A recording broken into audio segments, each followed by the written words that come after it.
বাজারের এক কোণে চুপ করে বসে থাকতেন এক বৃদ্ধ ভিখারি। দোকানদারেরা কেউ তাকে তাচ্ছিল্য করত, কেউ প্রকাশ্যে অপমান। কিন্তু ঠিক পরদিনই খবর এলো গোটা বাজারটাই বিক্রি হয়ে গেছে। নতুন মালিক, এক রহস্যময় বড় ব্যবসায়ী। এখন সবার মনে একটাই প্রশ্ন, দোকানদারদের কি হবে এবার? আর কে এই ব্যবসায়ী? আর সেই বৃদ্ধ ভিখারিই বা কেন এতদিন ধরে ঘুরে বেড়াতেন এই বাজারে? সবকিছু জানতে হলে একটু স্কিপ না করে ভিডিওটা শেষ পর্যন্ত দেখুন। সকাল ঠিক 8:30। রূপসী মার্কেট তখন ধীরে ধীরে জমে উঠছে। দোকানপাট খুলছে। 5 স্টার মোড়ের চাওয়ালার সামনে লাইন পড়েছে। কাঁচা বাজারে হকারদের গলা কাঁপছে। ব্যস্ত শহরের মতোই ব্যস্ত এই ছোট্ট মার্কেট। এই হইচইয়ের মাঝখানে মার্কেটের প্রবেশপথের বাঁদিকে এসে ধীরে ধীরে বসে পড়ল এক বৃদ্ধ। সাদা ধুতি, তারপর ছেঁড়া ময়লা চাদর, হাতে বাঁশের লাঠি, মুখে পাতলা দাড়ি, চোখ জোড়া ক্লান্ত কিন্তু গভীর। সে কিছু বলেনি, শুধু একটা অ্যালুমিনিয়ামের পাত্র সামনে রেখে বসে থাকলো চুপচাপ। এই বুড়ো! হঠাৎ কর্কশ এক গলার চিৎকার ভেসে এলো সবজির দোকান থেকে। দোকানদার রতন মজুমদার রাগে ফুঁসতে ফুঁসতে বলল, এখানে বসে থাকলে আমার বিক্রি কমে যায় জানো, এক্ষুনি সরে যাও এখান থেকে। বৃদ্ধ ধীরে ধীরে উঠে দাঁড়ালেন। কাঁপা কাঁপা হাতে ধুতি সামলানোর চেষ্টা করলেন, কিন্তু মুখে কোনো প্রতিবাদ নেই। চুপচাপ পানের দোকানের সামনে গিয়ে বসলেন। সেখানকার এক যুবক মুখ বাঁকিয়ে বলল, এই বুড়োর মুখটা দেখলেই তো পুরো দিনটা খারাপ যায়। কি দরকার রোজ রোজ এসে বসার? পাশ থেকে এক দোকানে ফিসফিস করে বলে উঠল, কয়েকদিন হলো এই বুড়ো ভিখিরিটাকে দেখতে পাচ্ছি। কে জানে কোথা থেকে এসে হাজির হয়েছে। কারো কিছু বলারও নেই, ঠায় বসে থাকে ঘন্টার পর ঘন্টা। আরেকজন বলল, না খাবার চায় না কিছু বলে, এমনিই চুপচাপ বসে থাকে। কিন্তু দোকানের সামনে থাকলেই তো ক্রেতারা মুখ ফিরিয়ে নেয়। গা থেকে একটা অদ্ভুত গন্ধ বেরোয়, মনে হয় কতদিন স্নান করেনি। চারপাশের লোকজন হেসে উঠল, কেউ আবার বিরক্ত মুখে অন্যদিকে তাকালো। একটা চাপা কৌতুক, একটু তাচ্ছিল্য, সব মিলিয়ে বৃদ্ধ যেন এক অদৃশ্য কৌতুকের পাত্র হয়ে উঠলেন। বৃদ্ধ চুপ করে বসে রইলেন। তার চোখে কোনো প্রতিবাদ নেই, কেবল একরাশ অপমান গিলতে থাকা নীরবতা। বৃদ্ধ ধীরে ধীরে স্থান বদলাতে লাগলেন, এক দোকান থেকে আরেক দোকানের সামনে। কিন্তু প্রত্যেকবারই ফিরতে হলো অপমানের বোঝা মাথায় নিয়ে। তবে সব মুখ একরকম হয় না। এই কোলাহলের মধ্যেও দু একজন দোকানদার একটু মানবিকতার ছোঁয়া নিয়ে এগিয়ে এলেন। কেউ তাকে একটা পুরি দিল, কেউ এক গ্লাস জল বাড়িয়ে দিল বিনা বাক্য ব্যয়ে, কেউ কিছু না বলেই দোকানের এক কোণে বসতে দিল। যেন এই নীরব সম্মতিটুকুই আশ্রয়। একটা ছোট্ট ছেলে তার মায়ের হাত ধরে দোকানে আসছিল। বৃদ্ধকে দেখে ছেলেটি জিজ্ঞাসা করেছিল, মা, ওই দাদুকে সবাই বকছে কেন? মা দ্রুত উত্তর দিয়েছিলেন, চুপ থাকো বাবা, ওদের দিকে তাকিও না, ওরা ভিখারি। বৃদ্ধ ধীরে ধীরে মার্কেটের প্রবেশপথ থেকে সরে যাচ্ছে। পেছনে হাসাহাসির আওয়াজ, দোকানিদের ফিসফাস। যাই যাক, একটু শান্তি পাওয়া গেল। রোজ এসে বসে পড়ে যেন বাপের জায়গা। কিন্তু সবার অগোচরে এক তরুণী এগিয়ে এলেন। বয়স বড়জোর 25 কি 26, হাতে একটা ছোট ব্যাগ। সোজা তাকিয়ে আছেন বৃদ্ধর দিকে। তার চোখে কেমন যেন প্রশ্ন, কেমন যেন মায়া। মেয়েটি ধীরে ধীরে এগিয়ে এলেন। বৃদ্ধ তখন রাস্তার ধারে বসে পড়েছেন আবার। তরুণীও পাশে বসে পড়লেন। নরম গলায় বললেন, আপনি ঠিক আছেন দাদু? কিছু খেয়েছেন আজ?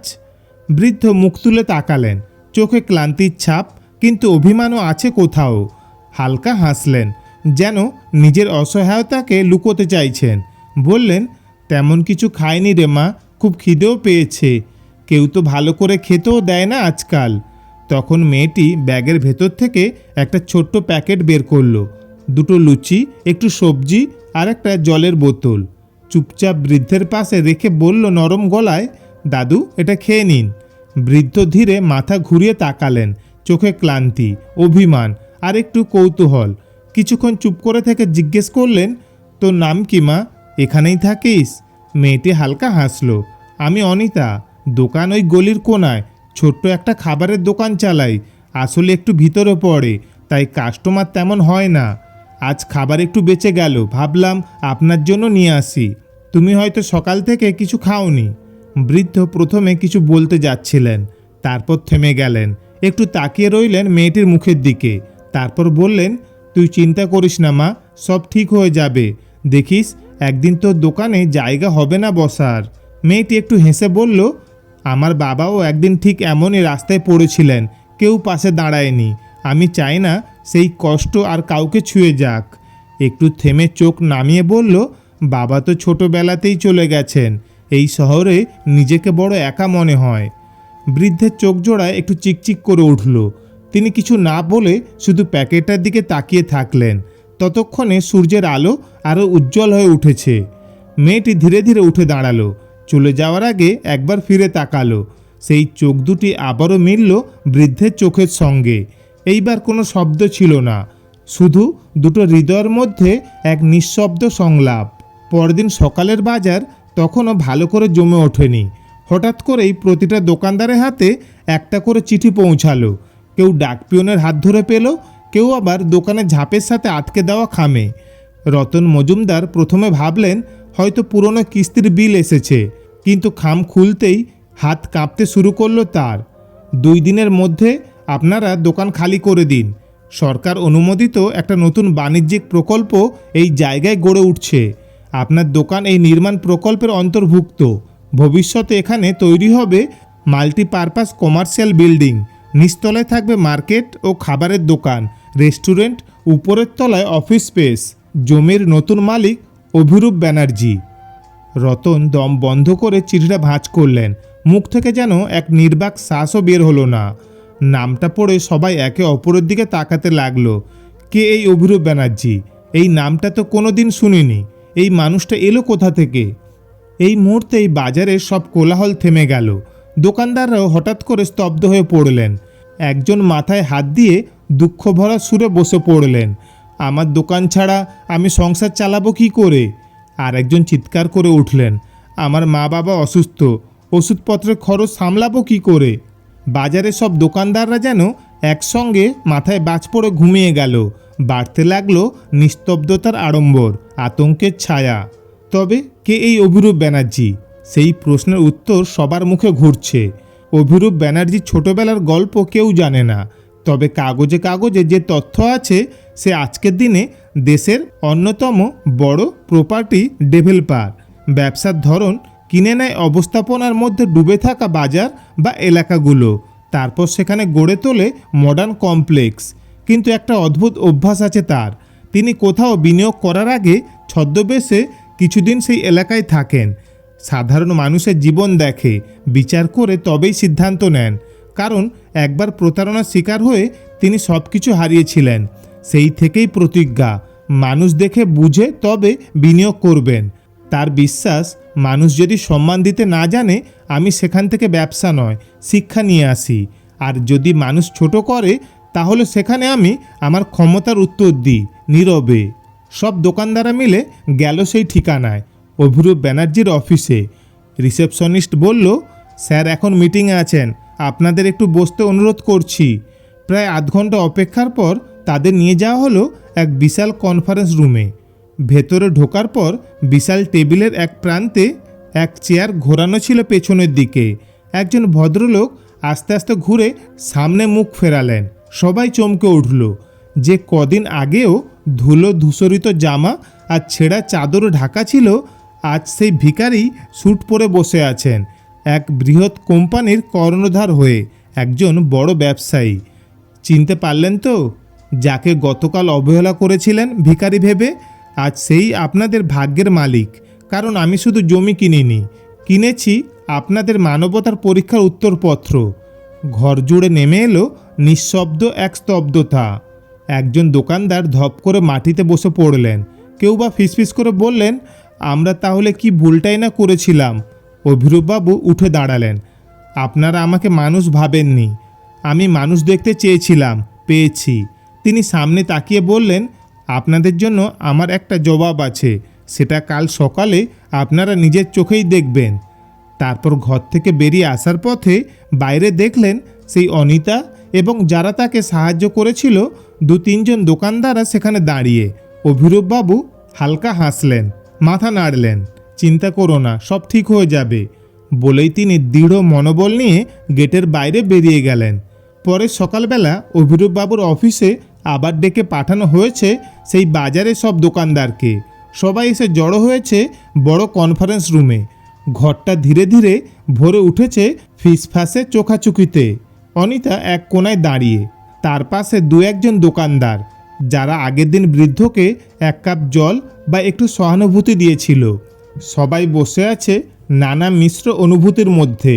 কেউ উদ্বিগ্ন, কেউ নার্ভাস, কেউ হতাশ, কেউ কেউ আবার মাথা নিচু করে বসে আছে। আগের দিনের আচরণের অপরাধ বোধে ভেঙে পড়া মুখ। হঠাৎ দরজার ওপাশ থেকে ধপধপ করে এগিয়ে এলো অভিরূপবাবুর পায়ের শব্দ। ঘরের আলো যেন একটু গাঢ় হয়ে উঠল। তিনি ধীরে ধীরে কনফারেন্স রুমে ঢুকলেন। সবার দৃষ্টি একসাথে তার দিকে। তিনি চারপাশে একবার তাকিয়ে নিলেন, তারপর মৃদু হেসে বললেন, সকাল সকাল সবাইকে ডেকে নেওয়ার একটাই কারণই আছে। আমি এখানে এসেছিলাম শুধু একটা প্রজেক্ট বানাতে নয়, বরং মানুষ চিনতে। এই কদিনে আমি অনেক কিছু দেখেছি, অনেক কিছু শিখেছি। কেউ কেউ আমাকে অপমান করেছে, সন্দেহ করেছে, আবার কেউ চুপচাপ নিঃস্বার্থভাবে পাশে থেকেছে। তাদের চোখে আমি দেখেছি বিশ্বাস। সেই বিশ্বাসকেই আমি মর্যাদা দিতে চাই। রুম জুড়ে নিস্তব্ধতা। কেউ কারো দিকে তাকিয়ে আছে, কেউ মাথা নিচু করে। এই নতুন বাণিজ্যিক কমপ্লেক্সে নিচতলায় একটা অত্যাধুনিক মার্কেট তৈরি হবে, আর সেই মার্কেটের সামনে ঠিক রোড ফেসিং স্পটগুলো আমি দিচ্ছি তাদের, যারা আমাকে মানুষ হিসেবে দেখেছে, পাশে দাঁড়িয়েছে। তাদের মধ্যে একজন অনিতা, যার ছোট্ট খাবারের দোকান আমাকে আশ্রয় দিয়েছিল, আর যারা আমার বিপদে পাশে দাঁড়িয়েছিল তাদের প্রত্যেককেই আমি ফ্রন্ট স্পট দিচ্ছি। একটু থেমে তিনি বললেন, বাকি জায়গাগুলি আমি কাউকে বঞ্চিত করছি না, তবে যারা সময় থাকতে ভুল করেছিল তাদের জন্য পেছনের দিকে জায়গা বরাদ্দ থাকবে। ভবিষ্যতের জন্য এটা একটা শিক্ষা। আপনারা সবাই আপনার দোকান পাবেন, তবে যেভাবে আপনারা আচরণ করেছেন সেটাই ঠিক করেছে কোথায় পাবেন। রুমে অনেকের মুখ শুকিয়ে গেল, কেউ ফিসফিস করতে লাগলো। অভিরূপবাবু এগিয়ে গিয়ে অনিতার দিকে তাকিয়ে বললেন, তোমার জন্য আরও একটা উপহার আছে। তুমি শুধু একজন ব্যবসায়ী নও, তুমি একজন অনুপ্রেরণা। এই বাজারের পাশে একটা ছোট ক্যাফে আর উদ্যোক্তা প্রশিক্ষণ কেন্দ্র বানাবো। সেটার দায়িত্ব আমি তোমার হাতেই তুলে দিচ্ছি, যাতে তোমার মতো আরও অনিতা তৈরি হয়। অনিতা হতবাক, চোখে জল চলে এসেছে। সে ধীরে ধীরে মাথা নোয়ালো। অভিরূপবাবু এবার হাসি মুখে বললেন, আজ থেকে এটা শুধু একটা মার্কেট নয়, এটা হবে আমাদের স্বপ্নের জায়গা, যেখানে ভরসা, সহানুভূতি আর সাহসকে পুরস্কৃত করা হবে। রুম জুড়ে একটা নিঃশব্দ সাড়া পড়ল। কেউ কেউ হাততালিও দিল। আসলে মানুষের চেহারা নয়, মনটা বড় করে দেখতে শিখুন। আজ যাকে আপনি তুচ্ছ মনে করছেন, কাল সেই আপনার জীবন পাল্টে দিতে পারে। তো বন্ধুরা, আজকের গল্পটি তোমাদের কেমন লাগলো অবশ্যই কমেন্ট করে জানিও। আর গল্পটি ভালো লেগে থাকলে লাইক ও শেয়ার করে দিও।